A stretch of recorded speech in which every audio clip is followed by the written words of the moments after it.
Hello, this is William McKissock with Schooley Mitchell, your expense reduction specialist. And a word of caution as a reminder, as usual, this is not my day job. I am an expense reduction specialist, but myself and my franchise company, Schooley Mitchell, we endeavour to help to promote other businesses. And this is one of the fantastic ways we're able to do this in social media. Today, I have with me Jennifer SamuelChance. Good morning, Jennifer. Good morning, William. Thank you for coming on the show. So I'm going to let the viewers understand a little bit about you. I've got your bio over here, so give me a second and I'll just get through this and then we'll get into some questions and we'll find out a little bit more about you and your business. So Jennifer is the founder of Your Endless Possibilities, Inc. And it's known as one of the most innovative and sought after speech fixer, consultant and communicating strategists that's out there in the world. So fantastic. Her 20 years of experience as an international speaker, executive speech coach and performing storyteller have enabled her to deliver 1,992 presentations on communication issues around the world. Wow, my jaw has dropped with that. Jennifer specialises in working with leadership and sales professionals that want to build trust and credibility with others. Her international speech coaching clients come from diverse fields like business, professional speaking, hospitality, education, government, professional sports and entertainment. Whether she speaks with individuals or teams, her mission is to build meaningful connections so that they can ultimately achieve success in their own terms. Wow, that's jaw-droppingly amazing what you do. So, thank you. Tell me a little bit about yourself and your background, and then we'll talk about how you get into this kind of business. Great. Well, thank you again for inviting me on your show. It's an amazing honor to be here. So a little bit about me. I'm originally from London, England. Came to this wonderful country, United States, in 1980 and moved to Florida for some wonderful sunshine. Basically went to college and started off a career in the mid-'80s, kind of like a corporate person. I mean, I was climbing that ladder, being very successful, but not very happy. Long story short, I kind of left my corporate career and started as a professional speaker and professional storyteller. And that's enabled me to do amazing things, as you've heard from my bio, around the world. But it's an area that I never, ever on this planet thought I'd be doing all these years later. Fantastic. I mean, I can tell anybody watching this show, if you're doing any kind of sales, storytelling is so much part of being able to sell yourself and your product or service. So can you give me a little bit more about how you actually get into this business that you're doing now? What was the steps to that journey? Well, I don't know if there were any steps. It kind of just evolved all by itself. And like I said, I started speaking. And at the same time I started speaking, I got to connect with a storyteller that was running a storytelling troupe. So I learned to be an actual storytelling performer. And while doing that, I learned there are ways of telling a story and ways that are not telling a story. So for many years, I did both. I spoke professionally and story told. 2003, a person came to one of the performances I gave. She kept my business card for 2 years, called me in 2005 and said, I've got a speech I need to give. I want to tell some stories about my son. He's strange, but I want to tell the stories in such a way that people are going to really laugh and have a good time. Can you teach me? So then I really, after doing that wonderful session, my whole world was opened up. And I saw the power of story. I saw how it connects people. I saw how people are basically transformed when they listen to story. I never really paid attention before, but working with her really did drive that home. So that's what I've been doing since 2005, and it's just morphed and changed and morphed and changed. And now I realize that you can use storytelling, of course, for entertainment, you can use it for business, you can use it for branding, marketing, and just basically making connections with others. So that takes me to my next thought and my next question. For most people, storytelling is seen as like simply entertainment, how to get people to laugh, smile, or whatever. How does that help like somebody like me or anybody else watching this who's got a business? Well, understand that most people, and actually this has been scientifically proven, we as human beings think in pictures. Even though you may be kind of logically based and you like information and facts, we think in pictures. Yeah. So what stories do is enable you to actually see whatever it is you're trying to communicate with somebody else in their minds. So if you've got a product or a service, there's you and there's them, the prospect. So the story is the quickest way to bring all three together and make it so that the person sees whatever it is you're telling them about the story, the product or service, and it enables you to really connect with them because there may be some commonality or some kind of feeling that they really identify with. So, I mean, the average person may not have any stories to tell. They may think they're bland and boring. They don't have stories to tell. So where do stories come from? When you're teaching people tell stories, and I think, I don't have a story to tell. Tell me where the stories come from. They're everywhere. I can't even stress how much we take. Sometimes a lot of what I get that question, and when I get people saying that, usually it's the case where people, again, don't think their stories are important. Anything that you share with somebody, if you share it in the right way, could be important. So your stories could be something as simple as you having an interaction at work with a coworker or your staff. It could be an interaction you had at the restaurant where maybe somebody that dealt with you treated you kindly and you've remembered that. Yeah. So depending on the topic, depending on the reason why you need the story, that's where you can pluck the story. So they're everywhere. Just start, paying attention, and then you realize that you have more stories than you probably ever realize. Yeah, I mean, stories for most people, in my opinion, is really experiences in life, things you remember and you share with other people. Yeah, so as Jennifer says, to everybody out there, we've all got stories, just play them to the right audience and it will certainly help you. So is storytelling hard? And for people that feel that way, how do you help them overcome that? Well, it's not easy.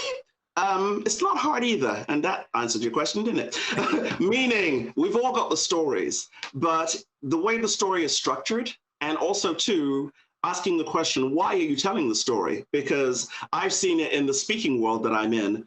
There are some people that are advised, if you have a speech, if you have a presentation, if you have a sales pitch, tell a story. But if they don't really tie the right story to the end result, then the story is going to just be flat.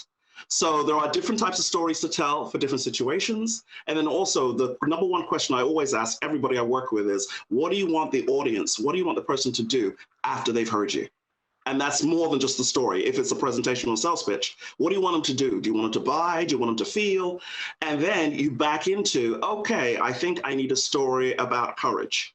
So then you go into your memory bank, so your story bank, pick out the story that could be, fit that bill, and then you learn to craft it in such a way that it's not too long, not too short, brings emotion, feels some sort of emotion in the person, and builds a bridge.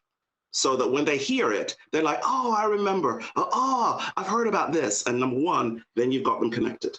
So that's why the story structure and everything that goes with it is very, very important. It's not just about throwing a story out there. Yeah, I mean, I can share, if you don't mind, I'll share a very quick example of how I do it. When I'm doing my presentation to prospects or educating people about what we do at Schooley Mitchell, I always tell the story of the company, and then I go through all the pluses about what we do. Then I always share where I come from, my background, because my background is economic development. I've had some businesses in the United States, and it led me to doing what I do now as an expense reduction consultant. So anybody watching that's how I do it. So there's an example of the story with an end product, because you want people to understand that you're passionate about something, therefore the story can help deliver that view to your audience. So Jennifer, how can stories increase my sales, make me a better leader, better public speaker, boost my self-esteem? Can you explain that part, please? Okay, so let's start with sales. And you actually gave a perfect example where your end result. The end result is that you want to inform your prospects and possibly sell them something. So it increases your sales because sometimes, and I've worked with organizations and people that have a sales script or a sales pitch. But again, if you're not paying attention to who you are prospecting, if you're not paying attention to what's around you, then no story will make the pitch maybe somewhat effective, and this is fantastic. Yeah. But paying attention to who you're speaking to and their needs, then you choose the right story. So automatically, you're going to sell a lot more without even being salesy. You're not going to tell them buy the product. They're going to like you, and they won't know why. And the reason is because of the bridge you've made. Oh, that you told the story about this, that, the other. I like that person. And as you well know in sales, people buy from who they like. Yes, like them. Exactly. When you're a leader, similar. As a leader, you're kind of selling your staff on you. Now, not that you really want it to be a popularity contest, and whether they like you or not, what you're going for is respect, credibility, trust, which is actually the same for anybody, but especially when you're a leader. Yeah. So when you are strategic in about sharing stories about yourself and your experiences, again, that's another reason for people to be connected to you. Public speaking stands for itself. Again, people want to connect to you, and there's a lot of information. There's so much information out there. So what stories do is kind of put a pause on the information bubble and allow people to just kind of rest and enjoy the ride with you. And again, they think in pictures. So if you're trying to involve them in some kind of process, then they're right there with you. So there's no other way to actually have a message, whether it's live or online, and actually especially online, because people's attention spans are very short. So if you have a quick story, quick anecdote, gets them right on board and keeps them with you. What was the last question? I've forgotten. Better. How does it build your self-esteem? Self-esteem. Okay. My experience has been through working with all of the clients that I've worked with, is that this is kind of like an unexpected side effect that takes you to a whole other place. It's a skill. All of us in some form or another can communicate, but when you learn to storytell well, it changes your relationships with everyone at home and also at work. And what happens is when you're getting positivity, when you're getting better connections with people, people all of a sudden feel better because they don't have to fight, they don't have to argue, they just share and they start to relax. And also what I found too is when people really pay attention to their journey and their stories, maybe they're not as bad as they think they are. Because I mean, some amazing people that have success that just will blow your mind, but inside they don't think that they've done anything, or they have imposter syndrome. So when we break down their stories for whatever reason, and they say, oh, okay, and then you build and you build and you build and you build, then all of a sudden, we're not talking necessarily about ego, we're just talking about having more confidence in yourself because you've done a lot and you've been able to influence others. And that, of course, just builds self-esteem and makes people feel better. Makes you feel fantastic. Well, anybody watching this video, please pay attention to Jennifer's details under her portion of the video, and please like and share this video all over the place. We want everybody to be able to tell their stories and learn how to tell their stories through people like Jennifer, who's on the show today. So Jennifer, as a final thought, how does someone get started with you in learning how to tell stories, etc.? Well, pay attention. I always like to ask, again, the end result. So how to get started as an individual is start collecting your stories. And there's a process that I would actually work you through. So what I would do is I like to talk with people and get their story, find out where they're going, what they want to do, and then we'll sit down and work a plan out together. I'm not a cookie cutter type of speech coach or consultant that just says, well, here's my program and this will fit. I need to make sure that you are happy, comfortable with the process, and we develop your story so it fits you. And then we can go from there, whether you want it for public speaking, whether you want to be a better leader, whether you want to just feel better about yourself, and you know that you need building in some form or another, then storytelling would do it. So it starts with a conversation.